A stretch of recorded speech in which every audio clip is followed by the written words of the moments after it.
அச்சமில்லை அச்சமில்லை அச்சமென்பதில்லையே. இச்சகத்து உள்ளுரெல்லாம் எதிர்த்து நின்று போதினும் அச்சமில்லை அச்சமில்லை అచ్చమెన్బదిల్లయే. భయం లేదు భయం లేదు భయమన్నది లేనే లేదు. ఒక దుర్నీతి దుర్జన లోకమంతయు ఎదురొచ్చిన భయం లేదు భయం లేదు భయమన్నది లేనే లేదు. భయం లేదు కాబట్టే అసలే చీకటి గాఢాంధకారమైన వెళ్ళే దారంతా గోతులు గుంతలు లోయలు అగాధాలు ఉన్న ఇల్లేమో దూరమైన చేతిలో దీపం లేకపోయినా గుండె ధైర్యమే కవచంగా ధరించిన వాణ్ణి కనుకే అన్నీ ఒక్కడే అయి అన్నీ ఒక్కడే అయి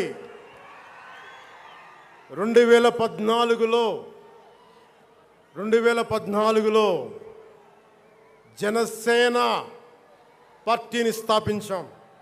భావ తీవ్రత ఉంది గనుకే 2018లో పోరాట యాత్ర చేశాం. ఓటమి భయం లేదు కాబట్టే 2019లో పోటీ చేశాం. ఓడినా అడుగు ముందుకే వేశాం. మనం నిలబడ్డాం, పార్టీని నిలబెట్టాం. మనం నిలదొక్కుకున్నాం. మనం నిలదొక్కుకోవటమే కాకుండా 4 దశాబ్దాల టీడీపీ పార్టీని కూడా నిలబెట్టాం.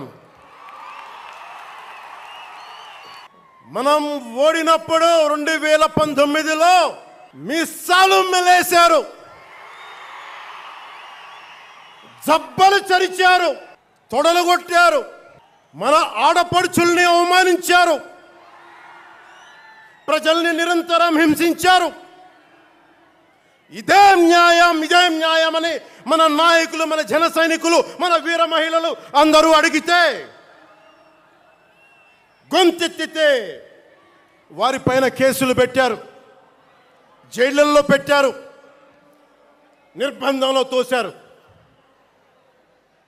4 దశాబ్దాల సుదీర్ఘ రాజకీయ అనుభవం ఉన్న నాయకుడిని అక్రమ కేసుల్లో బంధించారు. వారి తెలుగుదేశం పార్టీ కార్యకర్తల్ని, సీనియర్ నాయకుల్ని రోడ్డు మీదకి రావాలంటే భయపడేలా చేశారు. ఇక నాలాంటి వాణ్ణి తిట్టని తిట్టు లేదు, పాల్ చేయని అవమానం లేదు, చేయని కుట్ర లేదు, వేయని కుతంత్రం లేదు. ఈ ఎన్నికల్లో అసెంబ్లీ గేటును కూడా తాకలేవు అని మనల్ని ఛాలెంజ్ చేసి చరిచిన ఆ తొడల్ని బద్దలు కొట్టాం. ఏం చేశాం? బద్దలు కొట్టాం. బద్దలు కొట్టి ఆంధ్రప్రదేశ్ అసెంబ్లీలో 21 మంది ఎమ్మెల్యేలతోటి, పార్లమెంటులో 2 ఎంపీలతోటి అడుగు పెట్టాం.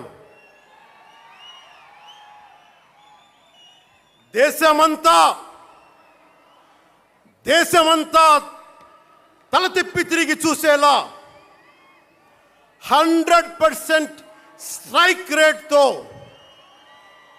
ఘన విజయం సాధించాం. ఎన్డీఏ కూటమి ప్రభుత్వాన్ని నిలబెట్టాం. ఈరోజు జయకేతనం ఎగరేస్తున్నాం. జై జనసేన, జై జనసేన, జై జనసేన, జై.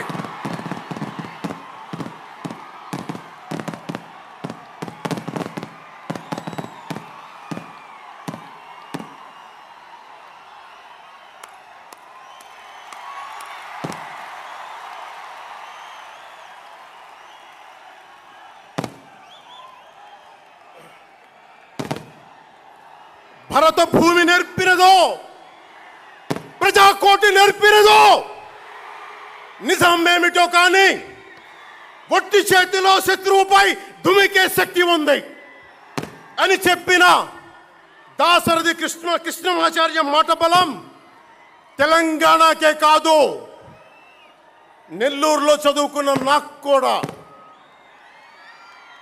అందుకేనేమో అలా మన జనసేన జన్మస్థలం తెలంగాణ అయ్యింది, కర్మస్థలం ఆంధ్ర అయ్యింది. రుద్ర వీణ వాయిస్తా, అగ్ని ధారలు కురిపిస్తా, తిరుగుబాటు జెండా పట్టిస్తా, దుష్ట పాలన నుండి విముక్తి కలిగిస్తా అన్న కృష్ణమాచార్య మాటలు మాకే కాదు, మబ్బుల్లో పరిగెత్తే పిడుగులు, వేట కోసం బయటకొచ్చిన కొదమ సింహాలు వారికి కూడా ఊతమిచ్చినాయి. ఊతమివ్వబట్టే 24 ఎన్నికల్లో దాష్టీక ప్రభుత్వాన్ని దించి కూటమి ప్రభుత్వాన్ని, ఎన్డీఏ కూటమి ప్రభుత్వాన్ని గెలిపించారు. అందుకని మీ అందరికీ గుండెల్లోతుల్లో నుంచి ధన్యవాదాలు. మూగబోయిన కోటి తమ్ముల గళాల పాట పలికించి కదిలి జవమ్మ కూర్చి నా కళానికి బలమిచ్చి నడిపినట్టి నా తెలంగాణ కోటి రతనాల వీణ, నా తెలంగాణ కోటి రతనాల వీణ. అలాంటి కోటి దివిటీల క్రాంతి జ్యోతి తెలంగాణకు ఆ రోజున కరెంట్ షాక్ తగిలి చనిపోబోయిన నాకు కొండగట్టు ఆంజనేయుడి దయ, తెలంగాణ అన్నదమ్ముల దీవెన, నన్ను ప్రేమించే ప్రజలందరి దీవెన నాకు పునర్జన్మనిచ్చింది తెలంగాణ భూమి. అలాంటి తెలంగాణ నేల తల్లికి నా వందనాలు, హృదయపూర్వక వందనాలు. బండెన్క బండి గట్టి 16 బండ్లు గట్టి ఏ బండిలో పోతావు కొడక నైజాం సర్కార్ రోడా అని కాలిక గజ్జగట్టి చేత కర్రబట్టి కాలిక గజ్జ కట్టి ఆటనే పాటనే ఆయుధంగా మలిచిన వాడు, యువత గుండెల్లో పోరాట స్ఫూర్తిని నింపిన వాడు, నేను కనిపిస్తే ఎలా ఉన్నావురా తమ్మి అని ఆప్యాయంగా పలకించే మన మధ్య లేని నా అన్న, నా గద్దరన్న, నేల నుంచి వచ్చిన నా తెలంగాణ జన సైనికులకి, జనసేన నాయకులకి, వీర మహిళలకు నా హృదయపూర్వక శుభాకాంక్షలు. మా ఆడపడుచులు, మా వీర మహిళలు, మీ పోరాట స్ఫూర్తిని నేను మర్చిపోలేను.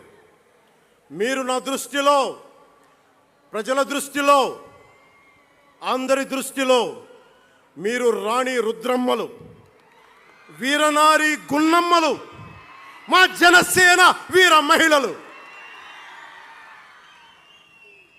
మా జనసేన ఆడపడుచులు అందరి క్షేమం కాంక్షించే సూర్యదేవుని లేలేత కిరణాలు. తేడా వస్తే కాల్చి కథం చేసే లేజర్ బీములు మా జనసేన వీర మహిళలు. అలాంటి మీకు, మా ఆడపడుచులకి, మా వీర మహిళలకి నేను మీకు రుణపడి ఉంటాను. సీనియర్ నాయకులు కొనతాల గారు చెప్పినట్టుగా ఈరోజు హోలీ పర్వదినం. రంగులు, ఉత్సాహం, మైత్రిని పంచే పండగ. చెడు పోయింది, మంచి వచ్చిందని చెప్పి రంగులు జల్లుకునే పండగ. మన జయకేతనం ఎగరవేసిన రోజున హోలీ కూడా రావటం యాదృచ్ఛికం కాదు, భగవంతుడి నిర్ణయం. అందుకని దేశ ప్రజలందరికీ నా హోలీ శుభాకాంక్షలు తెలియజేస్తా ఉన్నాను. ये भगवान का आशीर्वाद है कि जनसेना का यह खास दिन होली के पावन त्योहार के साथ आया है. मेरे लिए होली रंगों का त्योहार है, एकता का त्योहार है, दोस्ती का उत्सव है, खुशी और उल्लास का पर्व है. इस शुभ अवसर पर मैं इस मंच से, पिठापुरम से आप सभी को होली की हार्दिक शुभकामनाएं देता हूं. తమిళనాడు నుంచి నాకు ఎంతో ప్రేమనిచ్చారు. మన స్పీచ్లు చూస్తారంటే నాకు తెలియదు. మన తమిళనాడు పర్యటనకి వెళ్తే అందరూ నాకు ఎంతో ప్రేమనిచ్చారు. షణ్ముఖ యాత్రకి వెళితే నేను తమిళనాడులో చాలా కీలకమైన దశలో ఉన్నవాడిని, పెరిగినవాడిని. సుబ్రహ్మణ్య భారతీయారిని స్ఫూర్తిని నింపుకున్నవాడిని. అలాంటి తమిళనాడు ప్రజలందరికీ నా మనస్ఫూర్తిగా మీకు నా నమస్కారాలు. రమణ మహర్షి ఉళ్ళిట్ట ఎన్నట్లు సిద్ధர்கள் వాళ్ళింద సిద్ధపేట్ల సిద్ధర్ భూమి ఉలహ పుదుమరియం తిరుక్కురళవై உலகுக்கு தந்த ஞான பூமி அச்சமில்லை அச்சமில்லை என முழுங்கிய மகாகவி பாரதியார் வீரபூமி உலகத்தை ரட்சிக்கும் கந்தசஷ்டி கவசம் எனும் அருண்கோடை தந்த ஆன்மீக பூமியாம் தமிழகத்தை சேர்ந்த என் அன்பு உள்ளங்களுக்கு எனது அன்பு நிறைந்த வணக்கங்கள். మన మహారాష్ట్రకి వెళితే నాకు మహారాష్ట్రలో అభిమానులు ఉంటారు. అది కూడా రాజకీయ పరంగా ఉంటారు, సినిమాల పరంగా కాకుండా అని నాకు తెలియలే. ఎంతో ప్రేమనిచ్చారు. గౌరవ మహారాష్ట్ర ముఖ్యమంత్రి దేవేంద్ర ఫడ్నవీస్ గారు నన్ను రమ్మని 19 నుంచి అడుగుతూ ఉన్నారు. అప్పుడు కుదరలా, 24లో కుదరలేదు, 19లో కుదరలేదు, 14లో కుదరలేదు. మొన్న హర్యానాలో మీరు రావాలి ఖచ్చితంగా అని చెప్పి ప్రత్యేకించి నన్ను పిలిపించారు. నేను ఎన్డీఏ కూటమి కోసం ప్రచారం చేశాను, భారతీయ జనతా పార్టీ కోసం. వెళ్ళిన అన్ని సీట్లు దాదాపు 95% మనం గెలిచాం, ఒక్క సీటు తప్ప. మీకు తెలుసు, నాకు మరాఠీ నేల, మహారాష్ట్ర నేల, ఛత్రపతి శివాజీ మహారాజ్ నేల, ఛత్రపతి సంభాజీ మహారాజ్ నేల. అలాంటి నేలకి ఛత్రపతి शिवाजी महाराज आणि छत्रपती संभाजी महाराज यांच्या महाराष्ट्र भूमीतून आलोल्य सोलापूर, लातूर, बिल्लारपूर सारख्या जिल्ह्यांतील जनसैनिकांना माझा मनपूर्वक नमस्कार. అలాగే కర్ణాటక నుంచి వచ్చిన అభిమానులకి, ಕರ್ನಾಟಕದಿಂದ ಈ ಹಬ್ಬಕ್ಕೆ ಆಗಮಿಸಿದ ನನ್ನ ಜನ ಸೈನಿಕರಿಗೆ, ನನ್ನನ್ನು ಪ್ರೀತಿಸುವ ಕರ್ನಾಟಕದ ಜನ ಸೈನಿಕರಿಗೆ ಹೃತ್ಪೂರ್ವಕ నమస్కారాలు. చాలా భాషలు అయిపోయినాయి కదా. అని మీకు అర్థమైంది కదా, 2 భాషలు ఒక్క భాషలా కాదు. భారతదేశానికి కావాల్సింది తమిళనాడుతో సహా we need multiple languages, not just 2. We need multiple languages to keep, not just for the integrity of the country, but also to understand each other, to share love with each other. అందుకనే బహుభాష భారతదేశానికి మంచిది. చెప్తామా? భారత్ మాతాకి జై. బోలో భారత్ మాతాకి.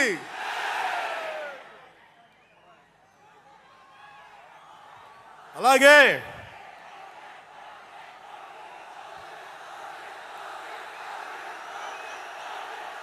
చేద్దాం, చాలా వస్తుంది. ఇందాక స్టేజ్ పైకి వచ్చేటప్పుడు కిందకి వెళ్ళాం, మళ్ళీ సభ ముందు చాలా సినిమాలు ఆపండి, చాలు ఓజీ, చాలు ఓజీ, చాలు. అంటే మీ అందరికీ నేను సినిమాలు ఎందుకు వద్దని చెప్తానంటే, సినిమాలు తక్కువ చేయడం నా ఉద్దేశం కాదు. మీరు ఓజీ సినిమాకి వెళ్ళి జనసేన జిందాబాద్ అని ఎలా అనకూడదు, ఇక్కడికి వచ్చి సినిమా ఎందుకు అనకూడదంటే, ప్రాణాలు తెగించున్నారు ఇక్కడ వాళ్ళందరూ, ఇక్కడ జన సైనికులు. ఎందుకు సినిమా మాట్లాడకూడదు అంటే, 450 మంది పైచీలకు జన సైనికులు సినిమాలను కాదు సిద్ధాంతాలు నమ్మి చనిపోయారు. వారి గౌరవం కోసం.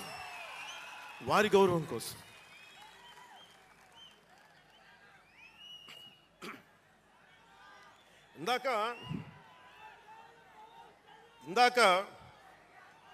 వద్దాం, అవి కూడా వినండి. మీరు వింటలేదని అర్థం. నా పేరు అరుస్తున్నారంటే మీరు నా మాట వింటలేదని. నా మాట వింటే 151 ఉన్న సీట్లు పార్టీ పోయింది. అందుకే నా మాట వినాలి, కూర్చోండి.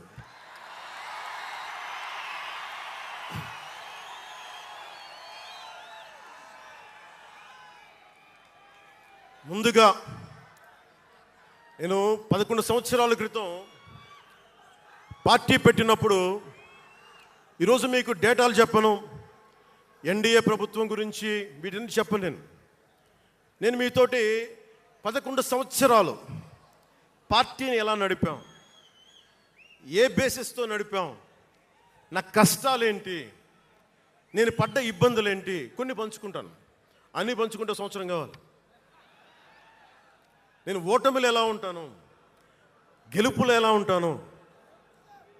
మీరు నా గుండెల్లో పెట్టుకున్న వాళ్ళు, మీరందరూ నా గుండెల్లో పెట్టుకున్నాను మిమ్మల్ని. మీకు మించిన కుటుంబం నాకు లేదు.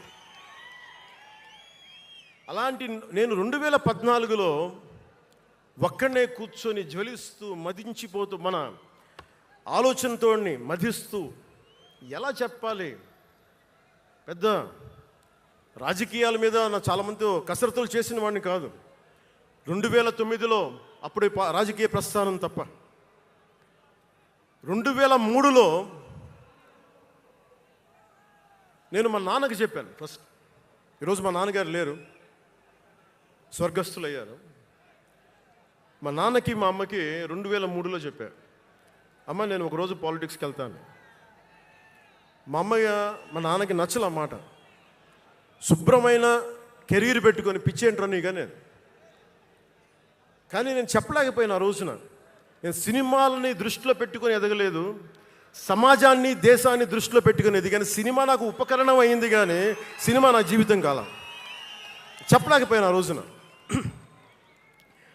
నన్ను చాలామంది, మీరు అందరికీ నాకు గద్దరన్న ఎలా పరిచయం అనుకుంటున్నారు మీరు? రాజకీయాల ద్వారా కాదు.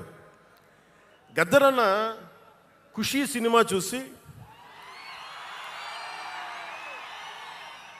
మా అన్నయ్య గారిని పట్టుకొని, మా అన్నయ్య గారి దగ్గరికి వచ్చి, మా పెద్దన్నయ్య గారి దగ్గరికి వచ్చి, మీ తమ్ముడిని కలవాల్సిందే నేను. మా అన్నయ్య ఫోన్ చేశాను, అని నేను గద్దర్ గారు కలుస్తారంటాను. నాకు గద్దర్ గారు అంటే ఇష్టం చిన్నప్పటి నుంచి, మా నాగబాబు గారి దయ వల్ల. సరే కలిస్తే ఆయన ఎంత క్షుణ్ణంగా ఆయన పరిస్థితి చెప్పాడంటే, అని నువ్వు దేశం కోసం సమాజం కోసం ఆలోచించేవాడివి. నీ ఏ మేరా జహా అనే పాటలో నువ్వు భరతమాతని సంఖ్యలలో బంధించి పెట్టావు కదా, నీ భావం నాకు అర్థమైందిరా అన్నాడు. నువ్వంటే నాకు ఇష్టం రా తమ్మి అని చెప్పి ఆ రోజు నుంచి మాకు స్నేహం. అది నాకు అన్నా తమ్ముడ బంధమైందని ఆయన చనిపోయేలోపు. అలాగే 2006లో నేను విపరీతంగా ఒక పిహెచ్డి కోసం, ఒక స్కాలర్ ఎలా చదువుతాడో పుస్తకాల మధ్యలో సినిమాలు చేశాను. అందుకే నా సినిమాలు మీకు నచ్చి ఉండకపోవచ్చు ఆ రోజున. కానీ నా జ్వలనాన్ని ఎక్కడో ఢిల్లీలో కూర్చొని ఒకళ్ళు, ఢిల్లీ యూనివర్సిటీలో పనిచేసే ఒక ప్రొఫెసర్, ప్రకాశం జిల్లాకు చెందిన వ్యక్తి, నాకు తెలియదు ఆయన ప్రకాశం జిల్లా వ్యక్తి. నా రోజున ఆయన వచ్చి మిమ్మల్ని కలవాలని చెప్పి ఒక నెల రోజులు నా వెంట పడితే ఆయన కలిశారు.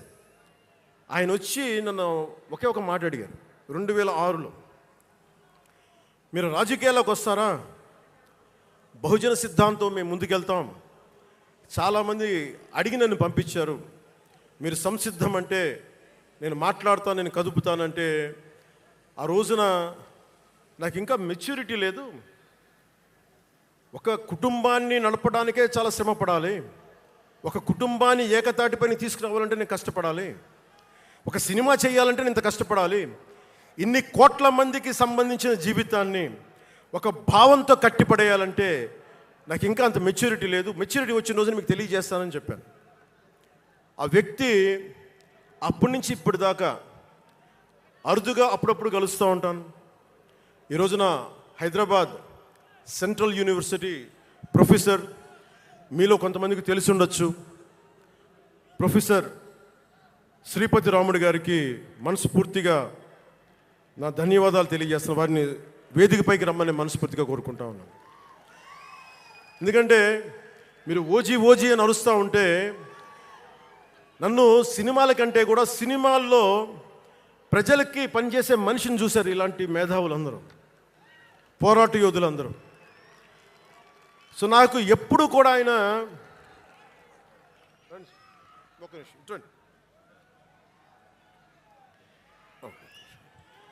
ప్రొఫెసర్ గారు మన జనసేన పార్టీ కాదు, ఆయన ప్రొఫెసరే. బహుజన సిద్ధాంతాల కోసం, అంబేద్కర్ ఆశయాల కోసం, అణగారిన వర్గాల కోసం నిలబడ్డ వ్యక్తి. ఆయన చాలామంది విద్యార్థుల్ని పిహెచ్డీలకి సిద్ధం చేసే వ్యక్తి. మన దగ్గర ఉన్న బేతపూడి విజయ్ కుమార్ గారు కూడా ఆయన శిష్యుడే.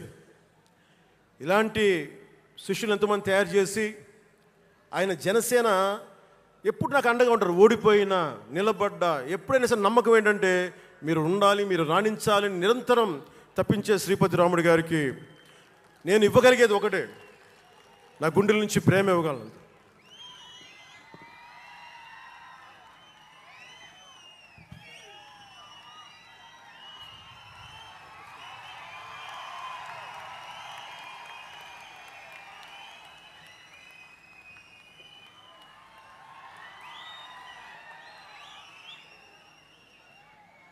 అంటే కృతజ్ఞత అనేది ఎంత అవసరం, గుర్తింపు ఎంత అవసరం అంటే మనం ఏదో అయినప్పుడు కాదు, ఏవి అవ్వనప్పుడు మనం వెంట నిలబడాల్సింది.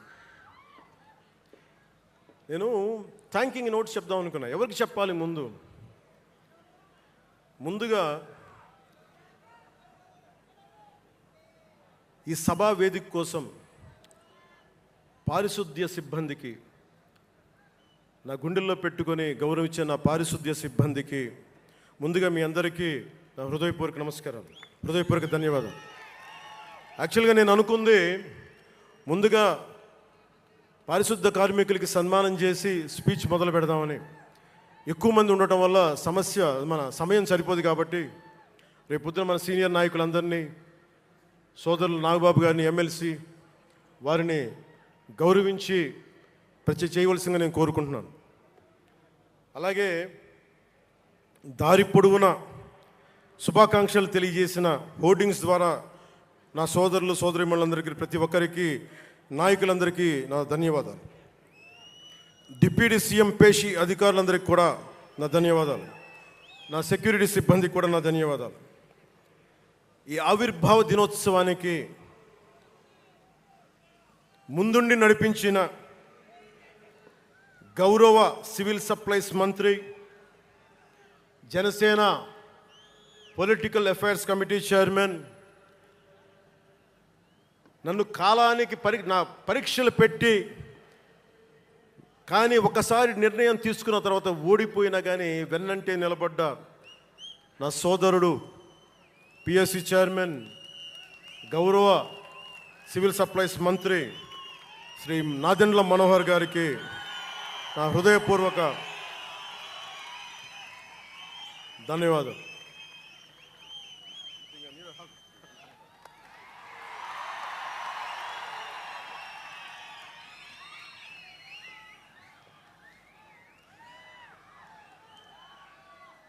అలాగే 2009 నుండి 10 నుండి ఆయన పాలిటిక్స్లో లేకపోయినా నేనంటే ఇష్టం తోటి ఎప్పుడు నా వెన్నంటే ఉండే హరిప్రసాద్ గారికి ఏం ఆశించాలా, జీతాలు తీసుకోవాలా, జీతభత్యాలు లేవు, ఉన్నంతలోనే ఎవరు నన్ను అన్నిటికీ పాపాల భైరవుడు ఆయన.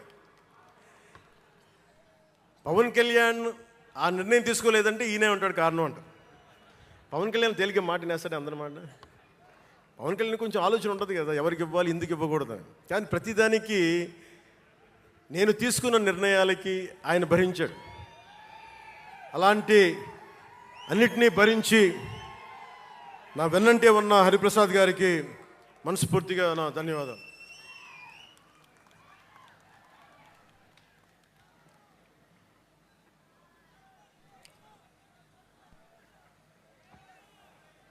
అలాగే అన్ని కమిటీల సభ్యులందరికీ పేరు పేరున, కేకే గారికి, తెగించే గుణమున్న పంచకర్ల సందీప్కి, పోరాటం చేసిన నాయకులందరికీ నా ప్రత్యేక ధన్యవాదాలు. సోషల్ మీడియా సిబ్బందికి, స్టేజ్ కల్చరల్ ఆర్టిస్టులందరికీ, ఫుడ్ సప్లయర్స్ అందరికీ, దాతలకి, డాక్టర్స్ టీమ్కి, ప్రతి ఒక్కరికి నా హృదయపూర్వక నమస్కారాలు. ఇందాక ఆ పైన హెలికాప్టర్లో వస్తుంటే చాలామంది ఫోటోగ్రాఫ్స్ కనిపించినాయి. ముఖ్యంగా తెలుగు సినిమా హీరోలు, సూపర్ స్టార్స్ ఫొటోస్. ప్రభాస్ గారిది, మహేష్ బాబు గారిది, జూనియర్ ఎన్టీఆర్ గారిది, అల్లు అర్జున్ గారిది, సాయి ధరమ్ తేజ్ గారి, నందమూరి అభిమానులు, మెగాస్టార్ చిరంజీవి గారి అభిమానులకి, మెగాస్టార్ తనయులు, గేమ్ చేంజర్ రామ్ చరణ్ గారి అభిమానులు, తెలుగు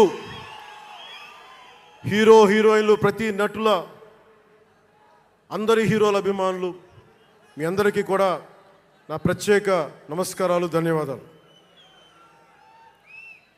అలాగే పవన్ కళ్యాణ్ అభిమానులకు కూడా నా హృదయపూర్వక నమస్కారం.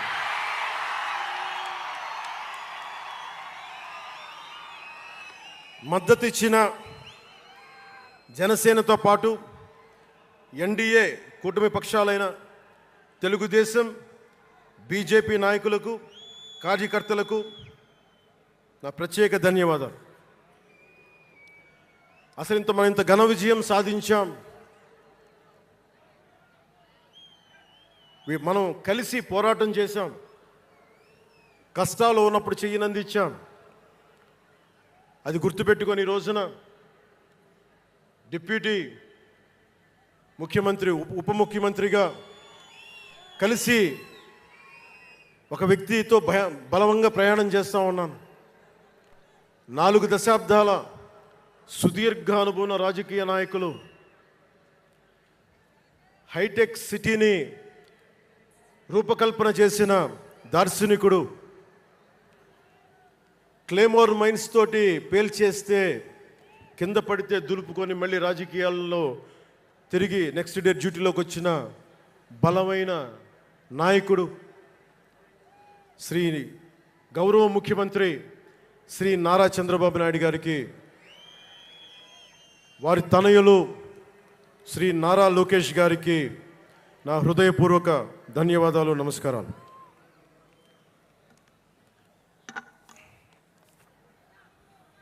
ఒకసారి నా నోటి నుంచి 11 సంవత్సరాలు నలిగాం కదా, మన ఎంపీలు మన పేర్లు నా నోటి గుండా చెప్పాలి మీ అందరికీ అని చెప్పడానికి. నాదెండ్ల మనోహర్ గారికి, కందుల దుర్గేష్ గారికి, ఎంపీలు తంగెళ్ళ ఉదయ్ శ్రీనివాస్ గారికి, వల్లభనేని బాలశౌరి గారికి, కొణిదెల నాగబాబు గారికి, హరిప్రసాద్ గారికి, నిమ్మక జయకృష్ణ గారికి, లోకం నాగం మాధవ్ గారికి, కొనతాల రామకృష్ణ గారికి, పంచకల్ల రమేష్ బాబు గారికి, సుందరపు విజయ్ కుమార్ గారికి, చనిపోయిన వంశీకృష్ణ యాదవ్ గారికి, పంతం నానాజీ గారికి, బత్తుల బలరామకృష్ణ గారికి, శ్రీ దేవివర ప్రసాద్ గారికి, గిడ్డి సత్యనారాయణ గారికి, పులపర్తి ఆంజనేయులు గారికి, బొమ్మిడి నాయకర్ గారికి, బోలిశెట్టి శ్రీనివాస్ గారికి, పొత్సమాత ధర్మరాజు గారికి, చిర్రి బాలరాజు గారికి, మండలి బుద్ధప్రసాద్ గారికి, ఆర్ శ్రీధర్ గారికి, ఆరణి శ్రీనివాసులు గారికి, 2000 పవన్ కళ్యాణ్ మర్చిపోయా, నేను మర్చిపోయినా మీరు మర్చిపోయిన ఎవరు కదా.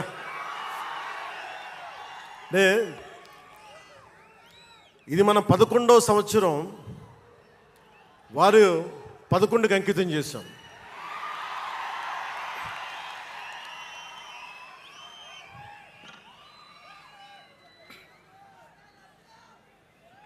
Love you two.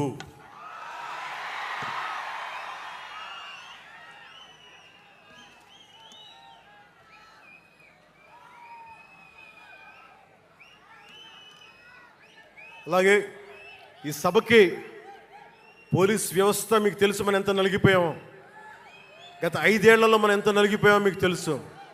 ఎన్ని ఇబ్బందులు పాలు చేశారో తెలుసు. ఆ రోజు నుంచి కూడా ఈ రోజుకి వరకు నాకు పోలీస్ శాఖ అంటే చాలా గౌరవం. ఎందుకంటే పోలీస్ శాఖకి స్వయం నిర్ణయాలు చేసే హక్కు ఉండదు, డ్యూటీయే ఉంటుంది. బ్రిటిష్ వాళ్ళు పరిపాలించినప్పుడు పోలీస్ కూడా బ్రిటిష్ అధీనంలో పనిచేశారు తప్ప వాళ్ళకి ఇవ్వబడ్డ డ్యూటీ చేశారు. భగత్ సింగ్ని కొట్టమంటే కొట్టారు, జైల్లో పెట్టమంటే పెట్టారు, గాంధీ గారిని లాక్కెళ్ళిపోమంటే లాక్కెళ్ళిపోయారు. వాళ్ళు చేయకపోతే అది డ్యూటీకి విరుద్ధం అవుతుంది, చేయక తప్పదు. మరి అదే పోలీస్ ఆ రోజున వచ్చారు. స్వాతంత్రం వచ్చిన తర్వాత మిలిటరీ కూడా అంతే. అందుకనే నాకు పోలీస్ శాఖ మీద ఎప్పుడు వ్యక్తిగతంగా కోపం ఉండదు, ఏదో కొద్దిమంది వ్యక్తులు ఎక్కువ చేస్తే తప్ప. అలాగా ఈ రోజున చాలా గొప్పగా నిలబడ్డ, సహకరించిన పోలీస్ అధిపతి డీజీపీ గారికి, కాకినాడ జిల్లా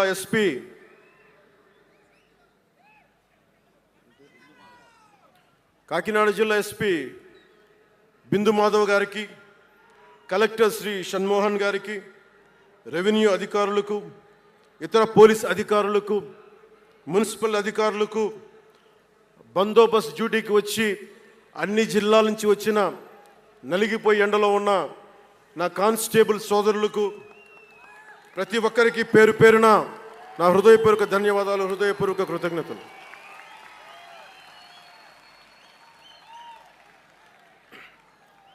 నా ఇష్టం, నా కోరిక ఎప్పుడూ సగటు మనిషిగా ఉండటమే. తన పని తను చేసుకుంటూ ఉండటం, ఎవరి జోలికి వెళ్లకుండా ఉండటం, బతికేయడం, తన కుటుంబం వరకు జీవితాన్ని కుదించడం, సగటు మధ్యతరగతి మనిషిగా బతకాలనేది నా కోరిక చిన్నప్పటి నుంచి. మా నాన్న కోరిక ఏంటంటే, నేను ఇంటర్ చదువుతున్నప్పుడు, అరే నేను డిగ్రీ చదవలేకపోయి, నువ్వు డిగ్రీ చదివి కనీసం నువ్వు ఎస్ఐగా సెలెక్ట్ అయితే నువ్వు కనీసం డిఎస్పీ కంటే కొంచెం పై ర్యాంక్లో నువ్వు రిటైర్ అవుతారు అని చెప్పాడు మా నాన్న. దురదృష్టవశాత్తు నేను డిగ్రీ చేయలేకపోయా. కానీ నేను అంటే నాకు అంతకుమించి కోరికలు లేవు, అది చెప్పడానికి నా ఉద్దేశం. చాలా చిన్న జీవితాలు మాయి. మా అన్నయ్య గారు ఏదో పొరపాటు యాక్టర్ అయిపోయారు తప్ప నాకు రావాలి నేను ఎప్పుడు అనుకోలే. అదే నెల్లూరులో, అదే ఫతేఖాన్పేటలో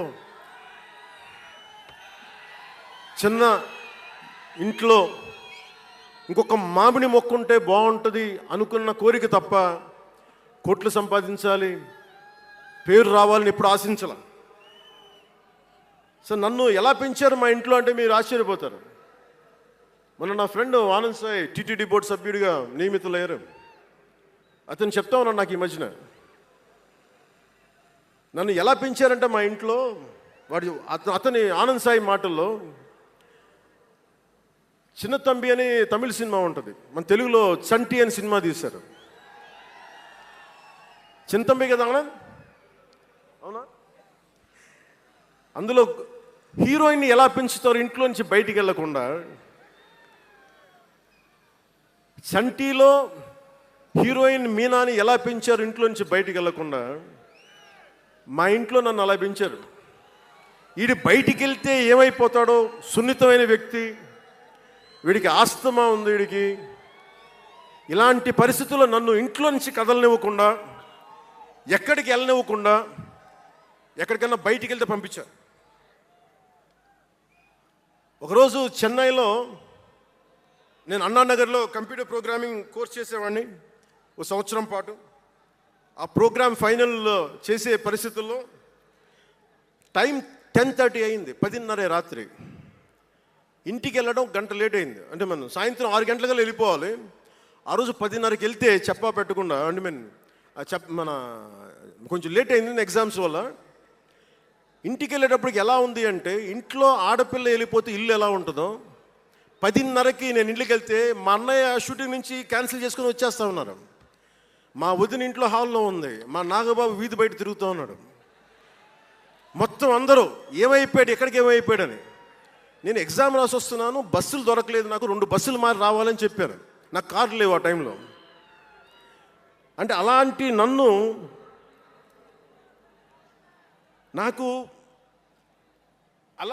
పెంచారు నన్ను. ఇది మా నాగబాబు గారు ఇక్కడే ఉన్నారు, అడగండి, ఆ రోజు గుర్తుండి ఉంటుంది ఆయనకి. అలాంటి నన్ను పాలిటిక్స్ చేస్తానని కానీ, సినిమాల్లోకి వస్తానని కానీ ఎవరు ఊహించలే. ఎందుకంటే నేనే ఊహించలే. పోనీ 18 ఏళ్ల వయసులోనో 20 ఏళ్ల వయసులోనో 10:30కి లేటుగా వచ్చామంటే ఒక అర్థం ఉంటుంది. అక్కడ అమ్మాయి ఇక్కడ అబ్బాయి, గోకులంలో సీత, సుస్వాగతం, తొలి ప్రేమ చేస్తున్న సమయంలో, మేబీ తొలి ప్రేమ ముందు అటో ఇటో, సంగీత్ థియేటర్లో, హైదరాబాద్ సంగీత్ థియేటర్లో క్లింట్ ఈస్ట్వుడ్ నాకు ఇష్టమైన హీరో, అతను సినిమాకి వెళ్ళా. బ్రిడ్జెస్ ఆఫ్ మాడిసన్ కౌంటీ అని ఒక ఇంగ్లీష్ నవల్ ఆధారంగా తీశారు. అది నాకు ఇస్తుంది ఆ నవల్. సో ఎలా తీశారని చెప్పి నేను షూటింగ్ రిలీజ్ కూడా అయిపోయినట్టుంది తొలి ప్రేమ. నేను నా ఫ్రెండ్ ఆనంద్ సాయిని, హరీష్ పాయిని, ఇంకో 2-3తోటి సెకండ్ షోకి వెళ్ళా. సెకండ్ షోకి వెళ్ళి ఇంటికి వస్తే కింద మా నాన్న, ఇంట్లో పైన రూమ్లో పడుకోవాల్సిన మా నాన్న కింద కుర్చీ వేసుకొని, ఓ నీలకమల్ చైర్ వేసుకొని నా కోసం వెయిట్ చేస్తూ ఉన్నాడు. ఎక్కడికి రా వెళ్ళామని. షూటింగ్ అన్నాడు. షూటింగ్ అన్నాడు, సినిమాకి వెళ్ళానంటే ఆయన ఎట్లా తిట్టాడంటే నన్ను, నేను చాలా తప్పుడు పనులు చేసేస్తున్నట్టుగా, ఏదో బార్లో కూర్చొని తాగేసినట్టుగా. నేను అప్పటికి కొంచెం గుండె ధైర్యం తెచ్చుకొని చెప్పాను, అక్కడ మా నాన్న అంటే భయం. చిన్నప్పుడు చాలా కొట్టేవాడు మా నాన్న మమ్మల్ని. ఆ భయం నన్ను కొట్టింది తక్కువ, కానీ మా అన్నయ్యని కొట్టింది ఎక్కువ. సో ఎముడికి మొగుళ్ళలో ప్రసాద్ బాబు ఉంటాడు. చిరంజీవి గారు పక్క వ్యక్తిని కొడితే ఇతను లైన్లోకి వచ్చేస్తాడు. అక్కడ నేను డిసిప్లిన్లోకి వచ్చాను. అట్లాగే వీళ్ళని కొడితే నేను డిసిప్లిన్లోకి వచ్చాను. నాకు ఆయన కొట్టక్కర్లేదు, నేను డిసిప్లిన్గా ఉంటానని. సో నాకు మా నాన్న చూడగానే భయం వేసింది, కొడతాడా గబుక్కున బాగుండదేమో అనుకునేవాడు. నేను చెప్పాను, కొంచెం బలం తెచ్చుకొని 3 సినిమాలు హిట్లు వచ్చినాయి, 4వ సినిమా రిలీజ్ అయ్యి హిట్ అయింది తొలి ప్రేమ. నాన్న నేను హీరో నన్న సంగతి కూడా మర్చిపోకు, నువ్వు అర్థం చేసుకో అని చెప్పాను.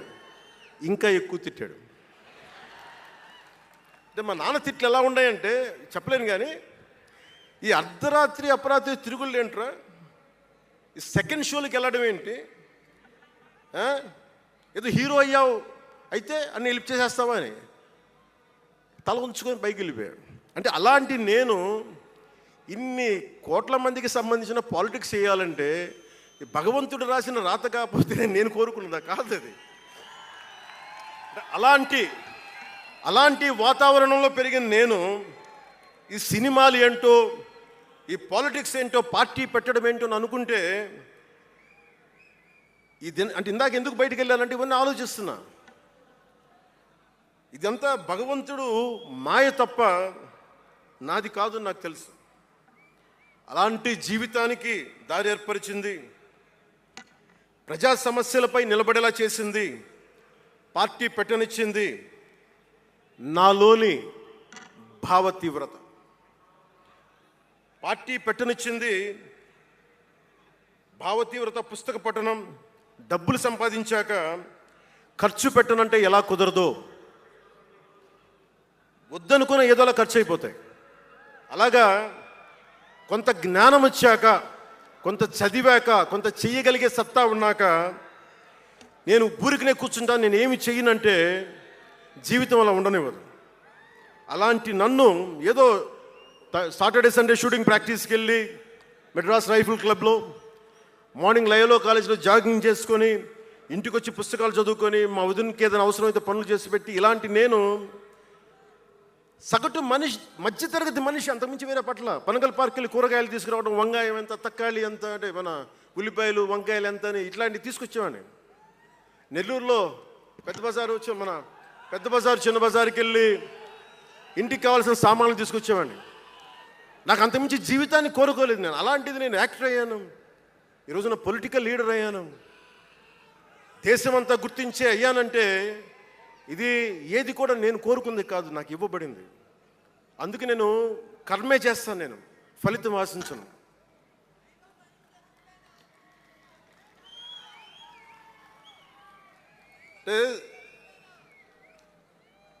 అంటే ఎలా ఉంటుందంటే, అది ఇవన్నీ ఎందుకు చెప్తున్నానంటే, సగటు మనిషి చాలా భయాల మధ్య, చాలా బాధ్యతల మధ్య జీవితాన్ని కొనసాగించాలి. ఒక మాట అంటే ఎక్కువ, ఒక మాట అంటే తక్కువ, చాలా సన్నని గీతల మధ్య బతకాలి. ఒకలాగా చెప్పాలంటే అరిటాకు లాంటి జీవితం. అరిటాకు ఉంది కదా అని జీవితం వడ్డించిన విస్తరు అవ్వదు, చిన్నపాటి ముళ్ళు తగిలినా మొత్తానికి చిరుగుపోతుంది. అలాంటి కోట్లాది సగటు మనుషుల ప్రభావితం చేసే సినిమా కానీ, కోట్లాది మందిని ప్రభావితం చేసే రాజకీయాలు కానీ నాకు చాలా బాధ్యతనిచ్చాయి. సినిమాలో ఎంత చెప్తే మంచిది, ఎంత చెప్తే మంచిది కాదు అని ఆలోచించి చేసేవాడిని. ఒక దేశభక్తి పాట పెడితే మంచిదా, ఒక క్లబ్ డాన్స్ పెడితే మంచిదా, ఈ రెండు ఆలోచించి దేశభక్తికి వెళ్ళాను నేను. అందుకే ఏం మెరా జేహాన పెట్టాను తప్ప ఓ మై డార్లింగ్ అని పెట్టలా. అంటే అంటే ఎందుకు నేను ఆలోచిస్తానంటే, మనిషి మనెవరూ శాశ్వతం కాదు. మాట అది మంచి అయినా చెడైనా, అందుకే ఆలోచించే మాట్లాడతాను ఎప్పుడు. ఈ అన్న మాట ఒక తరం 2-3 తరాలు ఉండిపోతే పర్యవసానం ఏంటి, ఎనీ పబ్లిక్ పాలసీ, ఇవన్నీ ఆలోచించి నేను జనసేన కోసం ప్రతిపాదించిన 7 సిద్ధాంతాలు చాలా మదించి, శోధించి, తర్కించి మీ ముందు పెట్టింది. సంవత్సరం కాదు, 2 సంవత్సరాలు కాదు, నేను టీనేజర్గా ఉన్నప్పటి నుంచి నాకు నెల్లూరు డైకస్ రోడ్లో డాక్టర్ కరీముల్లా గారు నాకు ఆస్తమాకు వచ్చినప్పుడల్లా నాకు డెర్ఫ్లిన్ ఇంజెక్షన్ ఇచ్చేవాళ్ళు. ఆయన కోసం వెయిట్ చేస్తూ ఉంటే ఒక బోర్డు నన్ను ఆకర్షించేది, prevention is better than cure అని. దాన్ని ఎప్పుడు గుర్తుండిపోయింది నాకు. అంటే వ్యాధి నివారణ కంటే, వ్యాధి చికిత్స కంటే కూడా వ్యాధి నివారణ మేలని. అందరూ చాలామంది అనుకుంటారు కదా, ఎందుకు నాకు చెగువెరా ఇష్టం అంటే అది కమ్యూనిజమో మావోయిజమో వల్ల కాదు. ఒకడు డాక్టర్ అయ్యండి, శారీరక రుగ్మతలు వస్తే బాగు చేసే డాక్టరు సమాజానికి పట్టే రుగ్మతలను ఎవడు బాగు చేస్తాడు అని చెప్పి డాక్టర్ వృత్తి వదిలి విప్లవకారుడు అయ్యాడు చూసారా, ఆ భావన నాకు ఇస్తుంది చెగువెరాలో. అంతేకాదు అతను మావోయిస్టో కమ్యూనిస్టో అని కాదు, గెరిల్లా అని కాదు, ఆ మానవీయ కోణం నాకు నచ్చి దాన్ని ఇష్టపడ్డాను చెగువెరాను. ఆ సిద్ధాంతాలని అంటే ఇవన్నీ ఎందుకు చెప్తున్నాను మీకంటే, చాలా ఆలోచించి చేశాను. అంటే అంత వయసు నుంచి ఆ సిద్ధాంతాలని చాలా బలంగా విశ్వసించేవాడిని, ఆచరించేవాడిని కనుక, వాటి కోసం నిలబడేవాడిని కనుక, నిలబడినందుకు ఆ సిద్ధాంతాలు నన్ను దశాబ్దం రాజకీయ పోరాటం చేయగలిగే సత్తానిచ్చినాయి. ఈ రోజున 100% స్ట్రైకింగ్ రేట్తో జైకేతనాన్ని ఎగరేస్తున్నాం ఈ రోజునంటే జనసేన 7 మూల సిద్ధాంతాలే కారణం.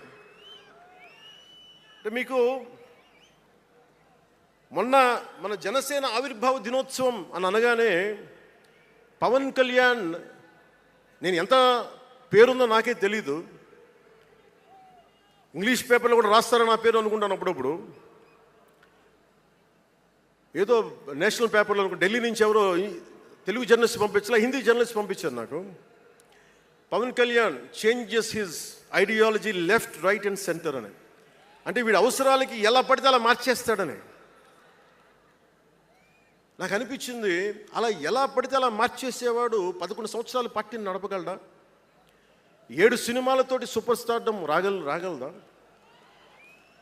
నేను వద్దనుకున్నా ఓజీ అని అంటూ ఉంటారు, అవన్నీ వస్తాయా? 2007లో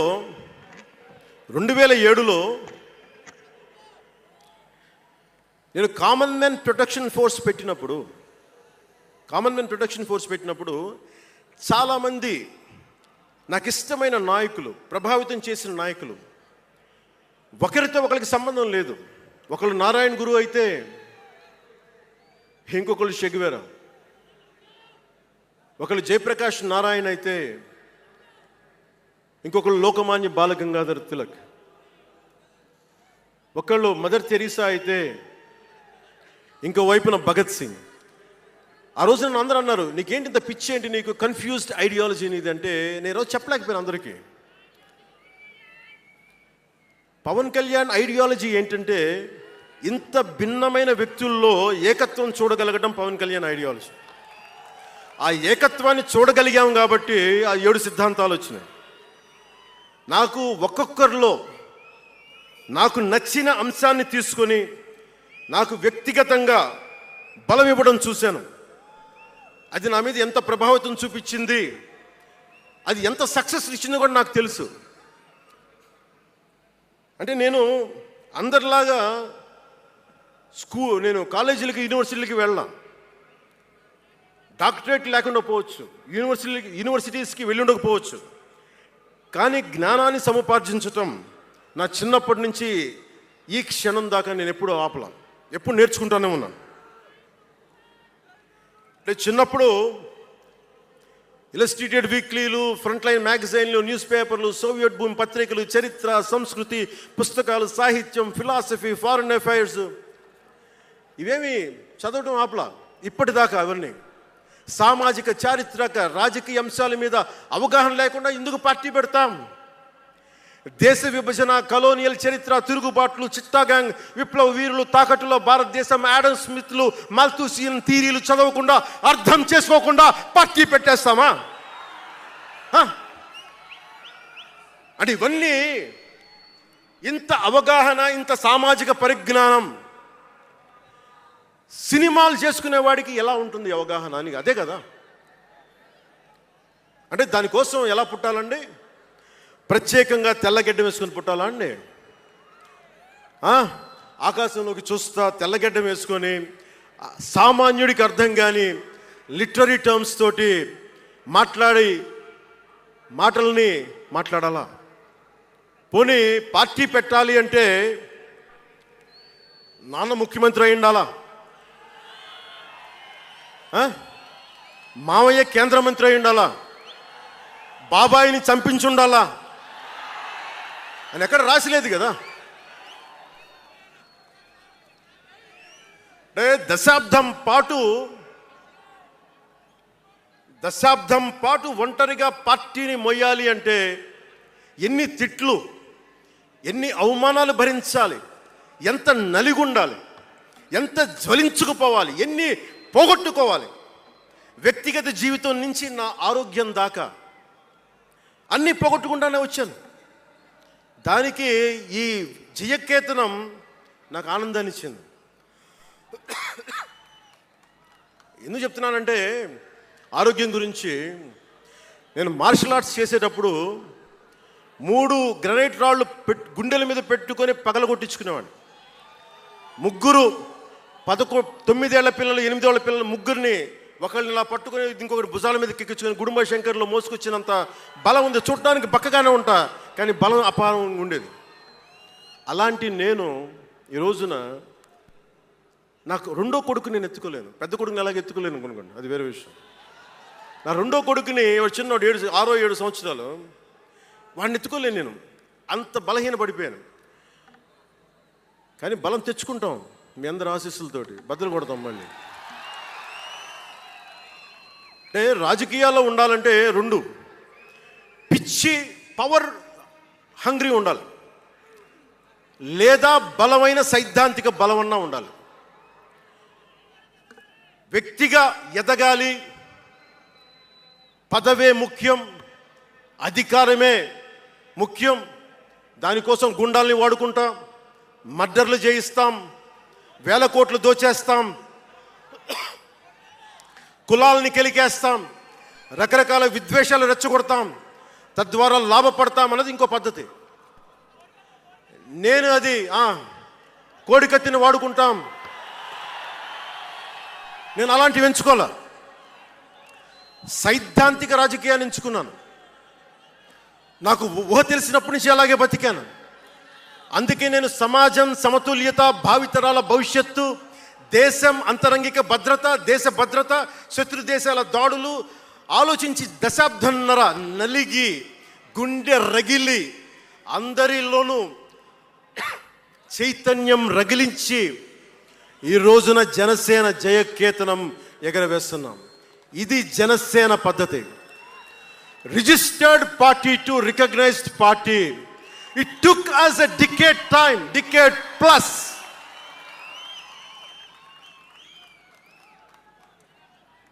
అంటే నువ్వు ఎలా మార్చేసుకుంటావంటారు, నువ్వు అలా పడితే ఎలా మార్చేసుకుంటావని మాట్లాడతారు. అరే ఒక మనం ప్రార్థించే నదే గంగమ్మ అవ్వచ్చు, కృష్ణమ్మ అవ్వచ్చు, దేవత అవుతుంది, పడవలకి రస్తా అవుతుంది, పంట కాలువలకి పొలాల్లోకి దూరే పంట కాలువ అవుతుంది. మార్పు అనేక రకాలుగా ఉంటుంది. ఇక్కడ నువ్వు గంగని నదిగా చేసావు, ఇక్కడ నువ్వు స్నానం చేయకూడదంటే కుదరదు. చాలా విభిన్నంగా చూడాలి. నేను మార్పు కోసం వచ్చిన వాడిని, ఓట్ల కోసం వచ్చిన వాడిని కాదు. అంటే ఇన్ని మాట్లాడే ఈ ఇంగ్లీష్ పేపర్ వాళ్ళకి I want to give you an example. Who said Pawan Kalyan changes from left, right and centre? Let me tell you this. One example from one of your journalist brotherhood, from your journalist brethren, Sri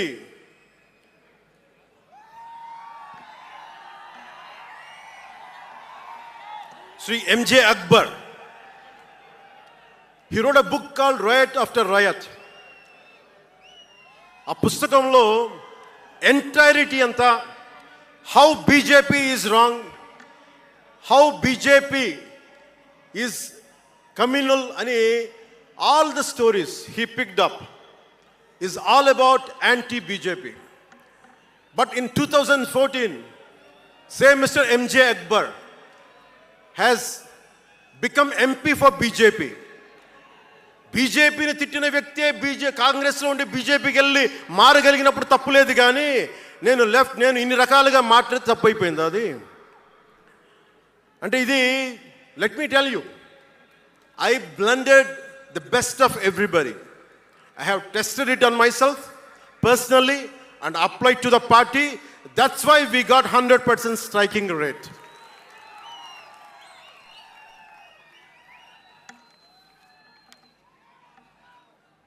నేను ఎలాంటి కాలంలో పెరిగానంటే, భావోద్వేగాలు లేకుండా, జీవిత బరువులు మోయకుండా, కించిత్తు భావుకత లేకుండా, బాధ్యతగా నడవకుండా ఉంటే ఇంత దూరం రాగలమా? జీవితంలో నిన్న కాకితాళంగా ఎలా జరిగిపోతాయి? అంత ఫ్లూక్ అండి అంటే 21 సీట్లతో 100% వచ్చేస్తామా? 151 సీట్లు ఉన్న ఆ పార్టీని 11 సీట్లకి రానివ్వగలమా? ఎంత పోరాటం చేశాం మనం, ఎంత నలిగాం. వైజాగ్లో మన ఎమ్మెల్యేలు ఎంతమందిని జైల్లో పెట్టారు, ఎంత భయభ్రాంతులను చేశారు. బయటికి వస్తే ఆ రోజున అందరూ అడిగారు, మీరు వెంటనే ప్రధానమంత్రి గారికి చెప్పండి, ఫోన్ చేయండి, మీకు తెలుసు కదా అంటే, నేను ఒకటే అన్నా, ప్రజల్ని కాపాడటానికి వచ్చాను నేను, నన్ను కాపాడమని ఎవరిని నేను అడగను, ప్రధానమంత్రి గారైనా సరే. ఇది నా నేల, నా పోరాటం ఇది. నా మీద చెయ్యి వెయ్యమని చెప్పండి, చెప్తాను నేనేంటో అని చెప్పాను. అంటే నేను ఎవరో వస్తారని నేను ఎప్పుడు చేయను. నేను ఎంత నిలబడగలను అదే నా మెజర్ అంతే. నేను ఎలాంటి జీవితం నుంచి వచ్చానంటే, నాకు చుట్టుపక్కల పేరెంట్స్ కమ్యూనిస్టులు, పిల్లలేమో క్యాపిటలిస్టులు. అలాంటి లెఫ్ట్ భావాలతో ఉన్న నాయకుల్ని, వారి పిల్లల్ని నేను నెల్లూరులో చూసేవాడిని. అంటే మార్పు అనేది అవసరం. నాన్న కమ్యూనిస్ట్ కదా అని కొడుకు క్యాపిటలిస్ట్ అవ్వకూడదనే రూల్ లేదు. ఇలాగే ఉండాలని ఏం లేదు. అంటే సహజం, అంటే మార్పు చాలా సహజం. ఎదగడానికైనా దిగజారడానికైనా సరే వారి ప్రవర్తనని, వారి ఆలోచన విధానాన్ని బట్టి ఉంటుంది. కులాలను కలిపే ఆలోచన విధానం, భాషలని గౌరవించే సాంప్రదాయం, సంస్కృతుల్ని కాపాడే సమాజం, ప్రాంతీయతను విస్మరించిన జాతీయవాదం, మతాల ప్రస్తావన లేని రాజకీయం, అవినీతిపైన రాజీ లేని పోరాటం, పర్యావరణాన్ని పరిరక్షించే అభివృద్ధి ప్రస్థానం, ఇవన్నీ పెట్టినప్పుడు నవ్వారు అందరూ. అలాంటిది నన్ను ఈ రోజున పర్యావరణ మంత్రిగా తీసుకొచ్చింది ఈ సిద్ధాంతాలే. సిద్ధాంతాన్ని ప్రతిపాదించినప్పుడు చాలా పరిశోధించాలి, చరిత్ర చదవాలి, అవగాహన చేసుకోవాలి, జటిలమైన సందేహాలు వాటికి వివరణ ఇవ్వాలి. ఇవన్నీ కూడా ఉండబట్టే ఈరోజు ఇంత బలంగా నిలబడగలిగాను. నేను ఇంత ఆలోచించి అడుగు ముందుకేస్తాను తప్ప అనాలోచితంగా ఎప్పుడు నేను అడిగాను. ఈ 10 ఏళ్లలో నిలబడ్డాం, బలపడ్డాం, చాలా పడ్డాం కూడా. సమాజ తీరుతెన్నులు ఎలా ఉంటాయి అని ఆలోచించేటప్పుడు నన్ను బూతులు తిట్టినా, ఆ తిట్టిన వాటిని ప్రసార మాధ్యమాల్లో ప్రసరింపజేసి డిబేట్లు పెట్టి వీళ్ళకి నా జీవితం తప్ప ఇంకేమి లేవా, కనిపించవా అనుకునేవాడిని. అంటే మీరు చెప్పండి, ఒకళ్ళ ఇంట్లో ఆస్తి తగాదాలు, అక్క అన్నా చెల్లెల మధ్య ఆస్తి గొడవలు, రాష్ట్రానికి సంబంధం ఏముంది? అది అసలు ప్రజలు ఆలోచించాల్సింది ముందస్తుగా. అసలు ఎన్నికల్లో చేయడానికి డబ్బులు లేని వాళ్ళ దగ్గర ఇన్ని వేల కోట్లు ఎలా వచ్చినాయి?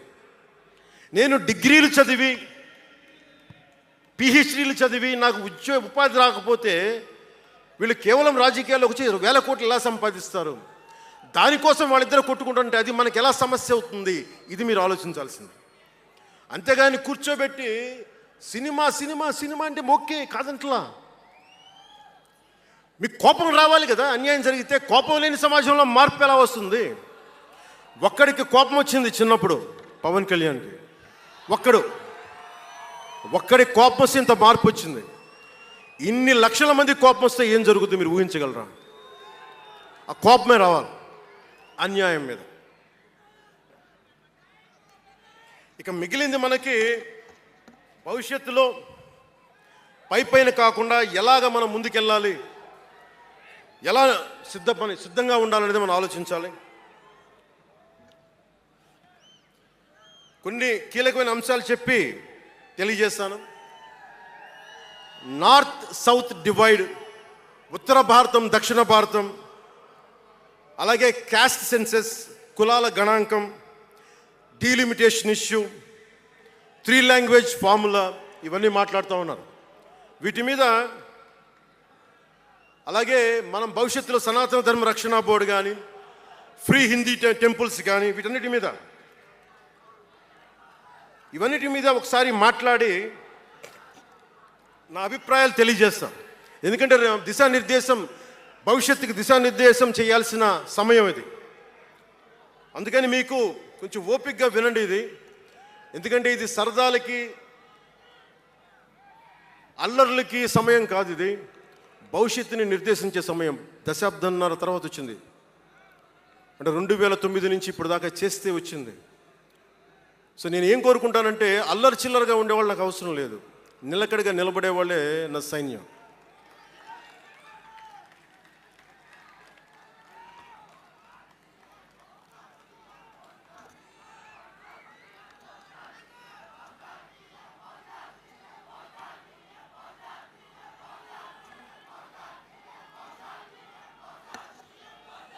నేను డిప్యూటీ ముఖ్యమంత్రిని అయ్యాక అంతకుముందు ఎప్పుడు ఆలోచించామని, పుస్తకాల బరువుతోటి వీపు వంగిపోతున్న పిల్లవాడిని ఆడిపడాల్సిన వయసులో ఇంత పుస్తకాలు బ్యాగ్ వేసుకొని స్కూల్కి వెళ్తా, ఒకవైపు ఏమో టిఫిన్ క్యారియరు, ఇంకోవైపు ఏమో వాటర్ బాటిల్ పట్టుకొని జారిపోతా పడతా అమ్మకి నాన్నకి టాటా చెప్పి ఆ స్కూల్కి వెళ్ళే చిన్నపిల్లోడికి ఒక 2 పుస్తకాల బరువు తగ్గిస్తే నేను చాలా ధన్యుడిని అనుకునేవాడిని. అలాగే ఎక్కడో గిరిజన తాండాల్లో చుక్క నీటి కోసం ఏడ్చే గిరిజనులకి ఒక బిందెడు మంచినీళ్ళు ఇస్తే చాలా బాగుంటుంది అని చేయగలను అనుకునేవాడిని. డోలీ మూతలతోటి రహదారులు లేని కొండ ప్రాంతాల్లో కేవలం 100 మంది నివసించే గిరిజన తాండాలకి ఒక చిన్న రోడ్డు వేయించగలమా అనుకునేవాడిని. కానీ ఈ రోజున మీ అందరి దయ, జన సైనికులు, వీర మహిళల పట్టుదల, ఈ రోజున మనం దాదాపు 4000 పైచిలకు కిలోమీటర్లు రోడ్డును వేయించగలిగాం. వాళ్ళు 2000 వేయించారు 5 సంవత్సరాల్లో. మనం 2500 కోట్ల పైగా ఖర్చు పెట్టినట్టున్నాం. ఇవన్నీ ఎందుకు చెప్తున్నానంటే, ఒకవేళ మనం అనుకుంటే ఎంత చేయగలమని అంటానికి.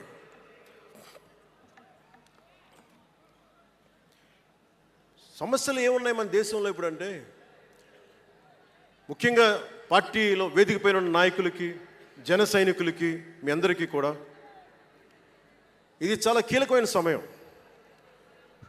2047 విజన్ అని మాట్లాడుతున్నారు గౌరవ ముఖ్యమంత్రి గారు. 2047 ప్రధానమంత్రి గారు మాట్లాడుతున్నారు. వికసిత్ భారత్, స్వర్ణ ఆంధ్రప్రదేశ్, $2 ట్రిలియన్ ఎకానమీ, భారతదేశం ప్రపంచంలోనే 3వ ఆర్థికంగా బలంగా ఉండే దేశం అవ్వాలని ఆలోచిస్తూ ఉన్నాం. ఇంత బలమైన దేశం కావాలి అంటే బలమైన ప్రజలు ఉండాలి, బలమైన నాయకత్వం ఉండాలి. నేను ఎందుకు ఇంత తపన పడతాను మీ అందరి కోసం అంటే, నాకు ఈజీగా వెళ్ళిపోయే వ్యక్తులు అవసరం లేదు, నాకు గోల చేసే వ్యక్తులు అవసరం లేదు. దేశం కోసం నిలబడే యువత కావాలి నాకు, చీల్చి చెండాడే యువత కావాలి నాకు, దేశం కోసం. అంటే ఎందుకు చెప్తున్నానంటే, సర్దార్ వల్లభాయ్ పటేల్ గారిని అడిగారంట. బెంగాల్ రాష్ట్ర విభజన అప్పుడు 1920లో విభజిస్తున్నాం అనుకున్నప్పుడు దేశంలో ఉన్న జాతీయ నాయకులు అందరూ వచ్చారు, జరగకూడదని ఆప్ చేశారు. అలాంటిది భారతదేశాన్ని పాకిస్తాన్గా, భారత్గా విభజిస్తుంటే మీరు ఎందుకు చేయలేకపోయారు, ఆపలేకపోయారు? ఒక రాష్ట్రాన్ని ఆపగలిగినప్పుడు ఇది ఎందుకు ఆపలేకపోయారంటే,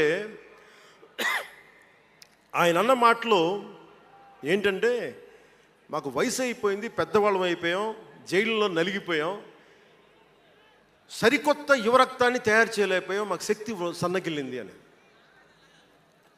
అందువల్ల వదిలేయాల్సి వచ్చింది చేతులు అని. అది నాకు చాలా ప్రేరణ అయింది. నెక్స్ట్ అందరం, గౌరవ ముఖ్యమంత్రి గారు వికసిత్ ఆంధ్రప్రదేశ్ కోసం ఆలోచిస్తున్నారు. నేను వికసిత్ ఆంధ్రప్రదేశ్ కోసం ఆలోచించే వాళ్ళు ఉన్నారు. నేను ఆలోచిస్తుంది భవిష్యత్తుని నిర్మించగలిగే యువ నాయకత్వం. ఈరోజు ఒక్కడు తలుచుకుంటే ఎంతమంది ఎమ్మెల్యేలు వచ్చారో చూడండి. ఫస్ట్ టైం ఎమ్మెల్యేలు ఎంతమంది ఉన్నారు? అలాంటిది మీ నుంచి ఊరికి 100 మంది నాయకుల్ని తయారు చేయాలి. రాష్ట్రం నుంచి జాతీయ స్థాయిలోకి వెళ్ళగలిగే 100 మంది నాయకుల్ని తయారు చేయగలగాలి. అదే నా లక్ష్యం, నా స్వప్నం 2047కి. అంటే ఎలా ఉండాలి అంటే,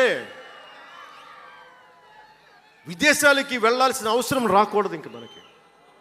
మన దేశానికి మనం వీసాలు డినైల్ చేసేంత స్థాయి భారతదేశంలో ఉండాలి అంటే, దేశాన్ని, సమాజాన్ని నడిపే నాయకులు మీలో నుంచే పుట్టాలి. నేను చేస్తాను దానికి ప్రోగ్రామ్స్. ఈ రోజున వేదిక పైన ఉన్న స్పోక్స్ పర్సన్స్ అందరూ ఎలా వచ్చారనుకుంటున్నారు మీరు? హరిప్రసాద్ గారికే చెప్పాను నేను, సార్ ఎలా చేయమంటారు సార్ మమ్మల్ని అని అడిగితే, మీరు వెళ్ళి జనంలోకి వెళ్ళండి, ఎవరైతే మాట్లాడగలరో వాళ్ళు పిలవండి అంటే, అలా పిలిస్తేనే ఇక్కడున్న స్పోక్స్ పర్సన్స్ అందరూ కూడా జనం మధ్యలోంచి పికప్ చేసిన వాళ్ళు అలా తయారు చేశాం. పార్టీ నిర్మాణాన్ని అలా చేశాం. నా కోరిక ఆంధ్రప్రదేశ్, తెలంగాణ నుంచి దేశాన్ని ప్రభావితం చేసే 100 మంది యువ నాయకుల్ని, మహిళలు కావచ్చు, యువకులు కావచ్చు, అదే నా లక్ష్యం. దానికోసం పనిచేద్దాం మనందరం. ఎందుకంటే సరైన నాయకులు లేకపోతే చిల్లర వేషాలు వేసేవాళ్ళు, పనికి మాలిన వేషాలు వేసేవాళ్ళు చూసాం కదా గత ప్రభుత్వంలో ఎలా ప్రవర్తించారు. వాళ్ళు వచ్చారు అంటే బలహీనత మనది, తప్పు మనది. ఎవడు వచ్చినా వదిలేస్తున్నాం మనం. అందుకని మీరందరూ దానికి సంసిద్ధం అవ్వండి. ఇంకొక మాట వాళ్ళు మాట్లాడింది ఇందాక ఆ ఇంగ్లీష్ పత్రికలో ఒకటి చెగువేరా గురించి మాట్లాడారు, దానికి సమాధానం చెప్పాను. ఇంకోటి ఏమంటారంటే Pawan Kalyan has suddenly become a Hindu defender, a Sanatani defender అని. Do have to become a defender for Sanatana Dharma? It is within my blood. I don't have to prove it. ఈరోజు మీరు today maybe you might be seeing it today. Always I had it in my blood. నేను 21 ఇయర్స్లో కూడా 14 ఏళ్ల వయసు నుంచి right from the age of 14 I was doing దీక్ష. 14 సంవత్సరాల నుంచి ఎప్పుడు అయ్యప్ప దీక్ష చేసేవాడిని. మొన్నే మా అన్నయ్య, మా నాగబాబు, మా అమ్మ, నేను ఒక ఫోటో చూపించారు ఎవరో. నేను కాషాయ బట్టలో ఉన్నా. మా అన్నయ్య, మా పెద్దన్నయ్య, మా చిన్నయ్య, మా పెద్దన్నయ్య, మా అమ్మ నవ్వుతూ ఉన్నారు. నేను ఈ ఫోటో ఎలా పెట్టానంటే ఏంటి జీవితం, వైరక్తి వైరాగ్యంతో ఉండేవాడు. అంటే నేను నా ధర్మం మీద నాకు అంత గౌరవం. సో నాకు మీరెవరు కొత్తగా సర్టిఫికేట్లు ఇవ్వాల్సిన అవసరం లేదు, నేను మీకు ప్రూవ్ చేసుకోవాల్సిన అవసరం అంతకంటే లేదు. అంటే చిన్నప్పుడు ఎలా ఉండేయండి పరిస్థితులు, ఏదైనా మాట్లాడదాం వీళ్ళందరితో అంటే సడన్గా నువ్వు తిరుపతి లడ్డూలు కల్తీ అయిపోతే నువ్వు ఎర్ర బట్టలు వేసుకొని ఇవన్నీ మాట్లాడుతున్నావు అంటే నేను చెప్పండి, మీరు ఇప్పుడు దాకా 219 టెంపుల్స్, 219 టెంపుల్స్ అపవిత్రం చేస్తే, మన అంతర్వేది రథాన్ని తగలబెడితే నేను వచ్చిండొచ్చు కదా. రామతీర్థంలో రామచంద్రుల వారి విగ్రహాన్ని తల నరికేస్తే నేను బయటకు వచ్చి గోల చేసి ఉండొచ్చు కదా. ఎందుకు స్టేట్మెంట్గా పరిమితం అయ్యాం? చిన్నప్పటి నుంచి మా ఇంట్లో రామనామ జపం ఉండేది. మా నాన్న ఉమ్మడి కమ్యూనిస్ట్ పార్టీ సభ్యుడు, ఎథీస్ట్ ఒకప్పుడు, టీన్స్లో 20లో. ఆయన మరి ఎలా మారిందో మనసు తెలియదు కానీ విపరీతం రామభక్తుడు అయిపోయాడు నేను పుట్టేటప్పటికి. మా ఇంట్లో ఎప్పుడూ రామనామమే ఉండేది. ఆ రామనామాన్ని జపిస్తూనే నాకు జబ్బు వచ్చినా మా నాన్న రామనామం చెప్పేవాడు. అలాంటి రామనామం జపించే మాకు రాముడి విగ్రహం తల నరికేస్తే కోపం రాకూడదంటారేంటి మీరు? ఇదే మీకు ఒక మహమ్మద్ ప్రవక్తకి పవిత్ర రంజాన్ మాసంలో మహమ్మద్ ప్రవక్తకి మీరు ఒక మాటని దూషించగలరా? దూషించి బతకగలరా? అల్లాని ఒక మాట అనగలరా? జీసస్ క్రైస్ట్ ఒక మాట అనగలరా? మేరీ మాతని ఒక మాట అనగలరా? కానీ పార్వతీ దేవిని తిడతారు, లక్ష్మీ మాతని తిడతారు. అంటే నువ్వు ఇస్లాంకి అపవిత్రం జరిగితే మాట్లాడితే సెక్యులరిజం, జగన్మాతకి కానీ పార్వతీదేవికి కానీ శివుడికి కానీ రాముడికి కానీ అయ్యప్పకి కానీ అపవిత్రం జరిగితే మా మనోభావాలు బాధపడకూడదు, గాయపడకూడదు, నోరు మూసుకొని కూర్చోవాలి. ఆ జనరేషన్ పోయిందిరా బాబు, ఆ జనరేషన్ పోయింది. ఒక తప్పుని తప్పుగానే చెప్తాం. ఒక హిందువు ఒక ముస్లిం పట్ల తప్పు చేస్తే తప్పనే చెప్తాం. ఓల్డ్ సిటీలో ఉండే ఒక నాయకుడు 15 నిమిషాలు కళ్ళు మూసుకోండి, పోలీసుల్ని మేము హిందువులకి ఏంటో మేము చూపిస్తామంటే అది తప్పు పట్టకూడదంటే ఎట్లా? అది మతోన్మాదమా? ఏం మాట్లాడుతున్నారు మీరు? బతుకమ్మ బతుకమ్మ బతుకమ్మ అని చెప్పి బతుకమ్మ పాటని మీరు వెటకారం చేసి ఓల్డ్ సిటీ నాయకుడు మాట్లాడితే దాన్ని డిఫెండ్ చేసుకోవటం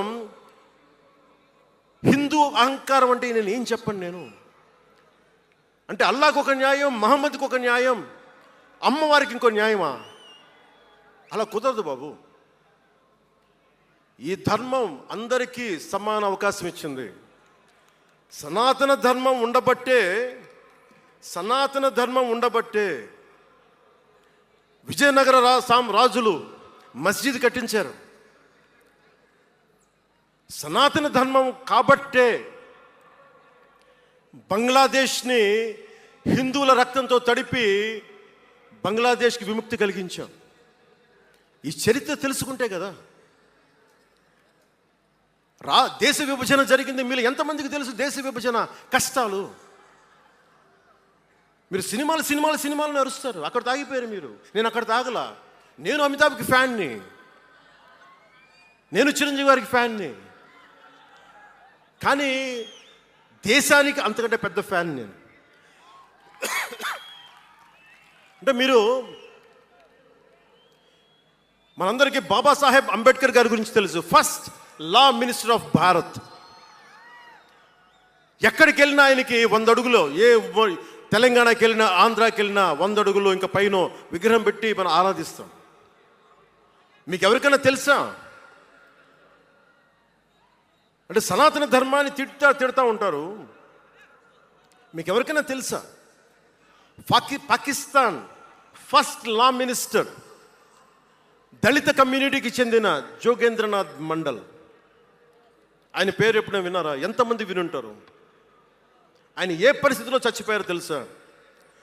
ఆయన నేను భారతదేశాన్ని నమ్మను, పాకిస్తాన్ని నమ్ముతాను అంటే అంబేద్కర్ గారితో సహా చాలామంది వద్దని చెప్పినా కానీ ఆయన పాకిస్తాన్కి వెళ్ళిపోయి దాన్ని బంగ్లాదేశ్లో చాలా హిందూ జిల్లాలు కలిపేసి ఆయన దళిత కులాల నుంచి వచ్చిన వ్యక్తి. అందరూ ఆయన మాటలు నమ్మి ఆయన సమాజం హిందువులందరూ ఉండిపోతే దేశ విభజన తర్వాత జరిగిన గొడవల్లో దాదాపు ఆయన కుటుంబంలో బంధువులందరినీ ఊచకోతకోసి చంపేశారు. పాకిస్తాన్ లా మినిస్టర్గా వెళ్ళిన వ్యక్తి భారతదేశానికి తిరిగి కాందీసుకుడుగా వచ్చి చనిపోయారు ఆయన. అంటే ఏం చెప్తున్నది ఇది?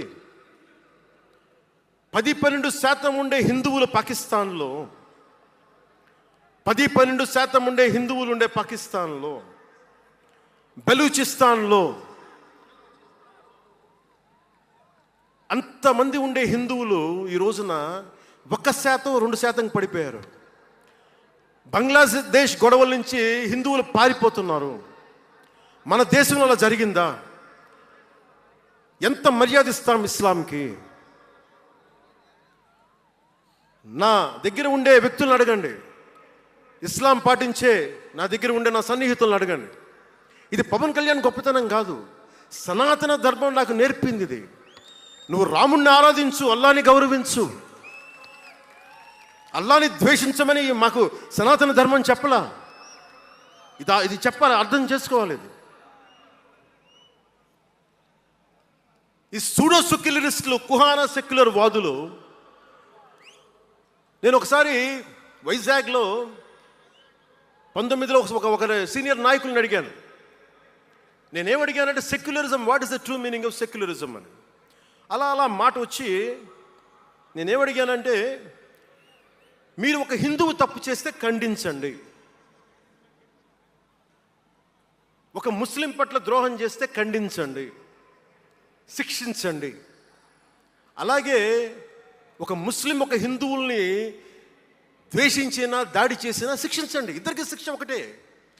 అలా కాకుండా వీళ్ళనంటే ఓట్లు పోతాయి, వీళ్ళంటే ఓట్లు పోవని ఓట్లు రాజకీయం చేస్తేనే కదా ఈ రోజున ఇంత హైందవం భగవాన్ ఎందుకు ఉంది అంటే దీనివల్లే. Because of pseudo secularists. ఈ రోజున ఇది జరుగుతుందంటే because of you pseudo secularists, because of you. మీరే కనుక secularism, if you would have applied in the true spirit, there would have no need for the changes what are there today. మీరు చేశారు తప్పులు. ఆ రోజు నేను అడిగా, ఓల్డ్ సిటీలో పాత బస్తీ హైదరాబాద్లో మీరు 15 నిమిషాలు మీరు కళ్ళు మూసుకోండి, పోలీసుల్ని మేము హిందువులకి ఏంటో చూపిస్తామంటే నువ్వు ఎవరిని ఉద్దేశించి మాట్లాడుతున్నావు? హిందూ అంటే దాంట్లో పవన్ కళ్యాణ్ కూడా ఉన్నాడు. పొద్దున్న లేస్తే నేను హనీఫు, అబ్దుల్, మొత్తం రహీం వాళ్ళతోనే ఉంటాను నేను. కానీ నేను వాళ్ళతో ఉన్నాను కదా అని చెప్పి నాకు బాధ రాదని మీరు అనుకోకండి, తప్పది. ఓ గలత్ హై భయ్యా, తప్పది. వస్తుంది బాధ. నేను ఎవరిని నిందించట్లా. తిరుపతి కల్తీ లడ్డు చేస్తే నేను ముస్లింలను నిందించలా, క్రిస్టియన్లను నిందించలా. నేను నిందించింది దోషుల్ని పట్టుకోమని. చివరికి ఏం తేలారు? వాళ్ళందరూ హిందువులే కదా. నేను మాట్లాడుతుంది ఇది. This is secularism. If there is true secularism, మన నాయకులందరికీ చెప్తున్నాను, మీ అందరికీ చెప్తున్నాను, true secularism should be applied in the true spirit, not for damn convenient vote bank politics. Don't do it. Janasena is not for it. ఒక తప్పుని తప్పుగానే చెప్తాం. అంటే నేను ఎందుకు చెప్తున్నాను మీకు మాట అంటే, నారాజు గాకురమ్మ అన్నయ్య, నజీర్ అన్నయ్య, ముద్దుల కన్నయ్య, మన రోజు మనకుంది మన్నయ్య అన్నామంటే డ్యాన్సులు చేశా మీ సరదా కోసం. 1 minute డప్పులతో దీంతో డ్యాన్సులు చేసి అది మీ సరదా కోసం. కానీ నా కోసం ఆ లిరిక్ రాసుకున్నా. దేనికి రాశాను? గుజరాత్లో ఆ మారణహోమం జరిగితే దానికి చాలామంది ముస్లింలు చనిపోతే బాధతోటి నా హృదయం స్పందించి మాస్టర్జీ అనే ఒక ప్రజా కవి చేత నేను రాయించాను ఆ పాట. దాన్ని ఖండించినప్పుడు నేనేమనేది ఏంటంటే, అంటే నేను అంత నిష్పక్షపాతంగా ఉంటాను. నేను అనేది ఏంటంటే, గోద్రా మారణహోమం జరిగినప్పుడు ఖండించాలి, ఖండింపబడాలి. There is no second thought about it. కానీ అసలు ఎందుకు జరిగింది అని ఆలోచిస్తే, కరసేవక్స్ రామ భజన చేసుకుంటూ ట్రైన్లోకి వెళ్తే ఒక గోద్రాలో ట్రైన్ని తగలబెట్టేశారు. మరి దాని గురించి కూడా మాట్లాడాలి కదా. ఇది తప్పు, ఇది కూడా తప్పే. అలా జరిగి ఉండకుండా ఉండాల్సింది. బాధే నాకు. ఆ రోజు నేను సినిమాలో ఉన్నా కాబట్టి నారాజు గాకరని పెట్టా.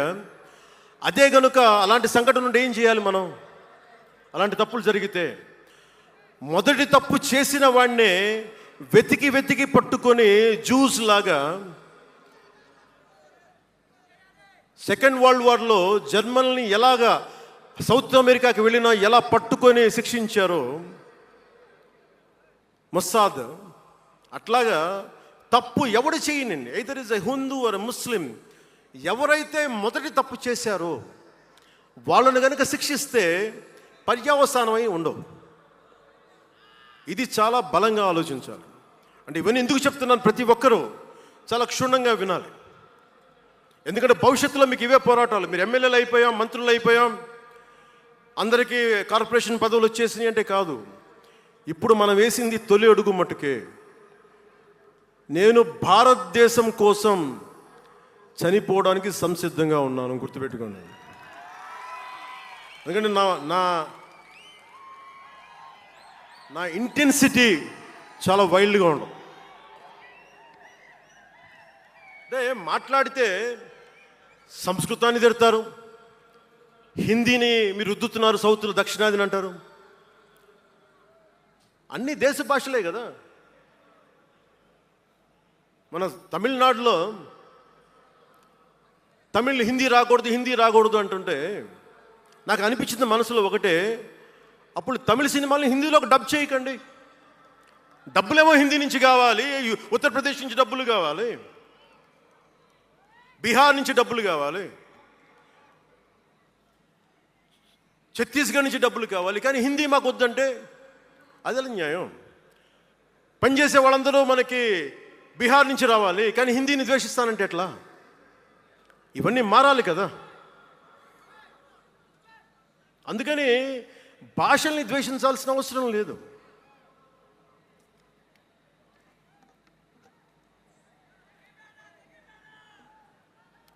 అంటే మనం ముఖ్యంగా హిందువులందరికీ నేను చెప్తా ఉన్నాను, మీరు ముస్లింలను చూసి మీరు నేర్చుకోండి. పవిత్ర రంజాన్ మాసంలో ఉపవాస దీక్ష వహిస్తున్న నా ముస్లిం సోదరులందరికీ నా హృదయపూర్వక రంజాన్ శుభాకాంక్షలు.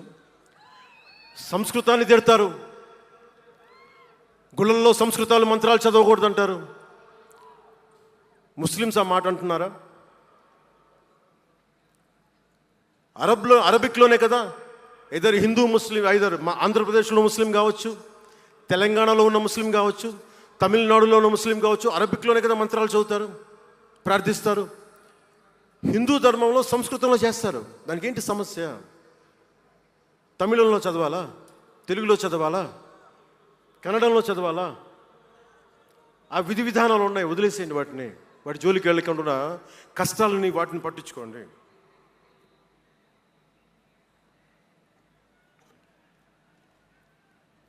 మాట్లాడితే భారతదేశాన్ని ఉత్తరం దక్షిణం అంటూ ఉంటారు. ఆంధ్రాని తెలంగాణ విభజన సమయంలో తెలంగాణ ఇవ్వకపోతే మేము ఈ భారతదేశానికి సంబంధించిన ఒక అన్న స్టేట్మెంట్లు చూసాం, అలాంటి నాయకుల్ని చూసాం. ఆంధ్రాని విభజిస్తుంటే ఆంధ్ర వాళ్ళు మేము ఇక్కడ సంబంధం లేదు, మేము భారతదేశంలో ఉన్నవన్న స్వయం నాయకులు నా దగ్గర అన్నారు. అంటే తెలంగాణ ఇవ్వకపోయినా, ఆంధ్ర ఇవ్వకపోయినా, విడగొట్టినా మేము భారతదేశంలోంచి విడిపోతామన్న మాటలు మీరు ఎలా మాట్లాడతారు? అంటే ప్రతి ఒక్కరికి కోపం వచ్చినప్పుడల్లా కట్ చేయడానికి భారతదేశం ఏదైనా కేక్ ముక్కడ్డా మీ అందరికీ? కట్ చేయడానికి, భారతదేశ సమగ్రతని విధ్వంసం చేయడానికి ఒక్కడు ఉంటే నాలాంటి వాళ్ళు 10 కోట్ల మంది బయటకు వస్తారు. తస్మాత్ జాగ్రత్త. నార్త్ సౌత్ డిబేట్కి నా సమాధానం ఒకటే. ఉత్తరాదిన ఉన్న హిమాలయాల్లో ఉంది పరమశివుని కైలాసం. దక్షిణాదిన ఆయన కుమారుడు కుమారస్వామి మురుగన్ నివాసం. ఈ దేశాన్ని విడగొట్టే ధైర్యం, సాహసం ఎవ్వడికి ఉందని నేను అనుకోను. ఆ భయం నాకు లేదు. వారు ఎంచుకున్న ప్రదేశం ఈ భారతదేశం. అలాంటి దేశాన్ని విడగొట్టాలి అనుకుంటే ఒకసారి ఆలోచించి మాట్లాడండి. భాష వేరు, భావం వేరు. మీరు బయటవారు, మేము లోపల వారం. మీరు ఉత్తరాది వాళ్ళు తెల్లగా ఉంటారు, మేము దక్షిణాది వాళ్ళు నల్లగా ఉంటామంటే, మా ఇంట్లోనే ఒకళ్ళు, మా అన్నయ్య 6 అడుగులు 2 అంగుళాలు 3 అంగుళాలు, నేనేమో 5 అడుగులు 9-10 అంగుళాలు నేను. మా బంధువుల్లో అన్ని రకాల వాళ్ళు ఉంటాం. కొంతమంది నల్లగా ఉంటాం, కొంతమంది తెల్లగా ఉంటాం. ఏం చెప్తాం దీనికి? అర్థం లేని మాటలేంటి ఇవన్నీ? ఇలాంటి మాటలతోటి దేశాన్ని విచ్ఛిన్నం చేయకండి. రాజకీయ వైరుధ్యాలు వేరు, ఆ వైరుధ్యాలు ఉండడం సహజం. వైరుధ్యాలు ఉన్నాయి అని నెపం మీద దేశాన్ని ముక్కలు చేయకండి. దక్షిణాదినున్న సెంగోల్, ఉత్తరాదినున్న ఢిల్లీ పార్లమెంట్లో ఉంది. ఒకవేళ వైరుధ్యం వస్తే వేర్పాటువాదం విడిపోమని కాదు, అది కాదు, కలిసి పరిష్కారం వెతకమని. డీలిమిటేషన్ ఉంది ఈ రోజున. డీలిమిటేషన్ జరిగితే పార్లమెంట్ సీట్లు దక్షిణాదికి తగ్గిపోతాయి అంటే అసలు తగ్గుతాయా లేదనేది డిస్కషన్ పెట్టండి. దానికి నేను రూపీ సింబల్ మార్చేస్తాను, నా భాషలో పెడతానంటే అప్పుడు మేము తెలుగులో కూడా పెట్టాలి. దానికి కన్నడ వాళ్ళు కన్నడంలో పెట్టాలి, గుజరాతీ వాళ్ళు గుజరాతీలో పెట్టాలి, మహారాష్ట్ర వాళ్ళు మహారాష్ట్రలో పెట్టాలి. దేనికైనా ఒక వివేకం, ఆలోచన ఉండద్దా?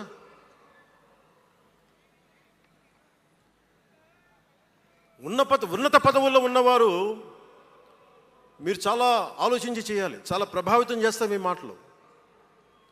ఒకటి విధ్వంసం చేయడం తేలిక, ఒకటి నిర్మాణం చేయడం తేలిక, కష్టం. నేను వివక్ష అనిపించలేదు అనుకుంటున్నారా మీరు అందరూ? తమిళనాడులో పెరిగినప్పుడు 14 ఏళ్ళ వయసులో నేను తమిళనాడులో పెరిగినప్పుడు మైలాపూర్ స్కూల్ అన్నారే, గొల్టింగ వాడ అని పిలిచేవాడు. నేను నాకు అర్థమయ్యేది కదా గొల్టి అంటే ఏంటి అనుకునేవాడిని. అదొక డెరిగేటెడ్ టర్మ్. అది నేను మా మాస్టర్ గారిని అడిగాను, రామ్నాథన్ గారిని అడిగాను, సార్ ఇంత మాదిరి சொல்கிறாங்க సార్, గొల్టిని சொல்கிறாங்க సార్ అంటే ఆయన నాకు ఒకటే మాట చెప్పాడు. వాళ్ళని పిలిచాడు, వాళ్ళని తిట్టాడు ఏదో.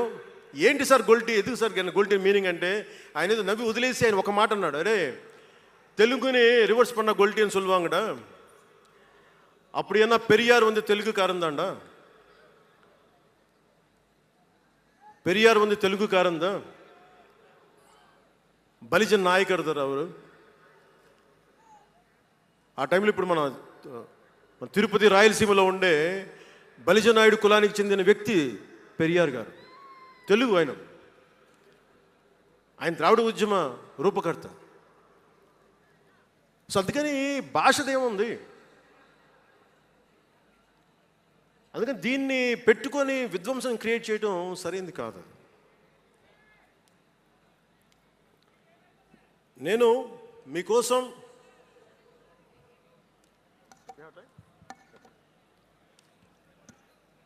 జన సైనికులకి, వీర మహిళలకు, నాయకులకు, అండగా ఉన్న శ్రేయోభిలాషులకు, ఆదరించిన ప్రజలకు, నమ్మి నిలబడ్డ సహచరులకు ఒకటే చెప్పదలుచుకున్నాం, మీరే నా బంధం, మీరే నా అనుబంధం, మీరే ఈ జనసేనానికి రక్త సంబంధం.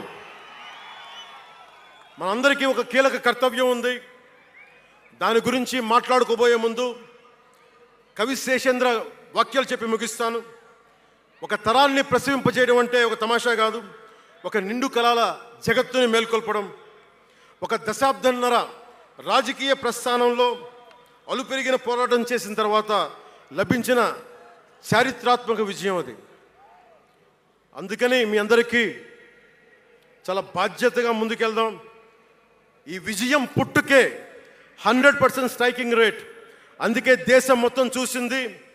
ఆ బిడ్డని మనం కాపాడుకోవాలి, చాలా జాగ్రత్తగా చూసుకోవాలి. మనందరం ఈ బిడ్డ పట్ల ఎరుకుతో ఉండాలి, బాధ్యతతో కాపాడుకోవాలి. జనసేనాని శిశువు తనని తను కాపాడుకోగలిగే వరకు మనం ఈ బిడ్డని కాపాడితే అది పెరిగి పెద్దయి సమాజాన్ని కాపాడుతుంది, దేశాన్ని రక్షిస్తుంది, విశ్వశాంతికి బాటలు వేస్తుంది. అందుకే ఈ బిడ్డని మనందరం కంటికి రెప్పలా కాపాడుకుందామని చెప్పి శపథం చేద్దాం.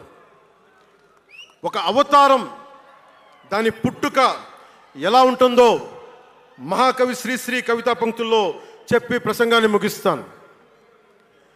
యముని మహిషపు లోహ గంటలు మబ్బు చాటున కణేల్మన్నాయి, నరకలోకపు జాగినమ్మలు గొలుసు తెంచుకు ఉరికి పడ్డాయి, ఉదయ సూర్యుని సప్తాహయములు నురగలెత్తే పరుగు పెట్టాయి, కనకదుర్గా చండసింహం జూలు విదిలించింది, ఇంద్రదేవుని మనపటేనుగు ఘీంకరిస్తూ సవాల్ చేసింది, ఆది సూకర వేదవేద్యుడు గుర్ఘరిస్తూ కోరసాచాడు, పుడమ తల్లికి పురిటి నెప్పులు కొత్త సృష్టిని స్ఫురింపింపజేశాయి, పుడమ తల్లికి పురిటి నెప్పులు కొత్త సృష్టిని స్ఫురింపించాయి.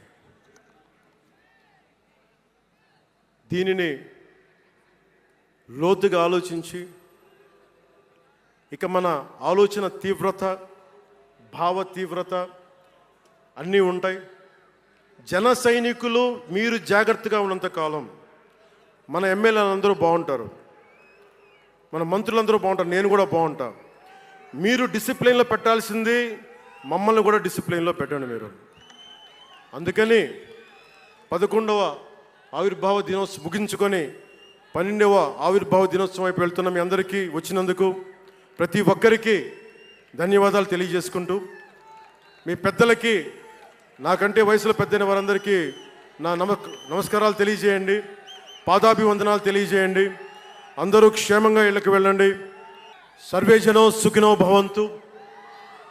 జై జనసేన, జై జనసేన, జై భారత్, జై హింద్.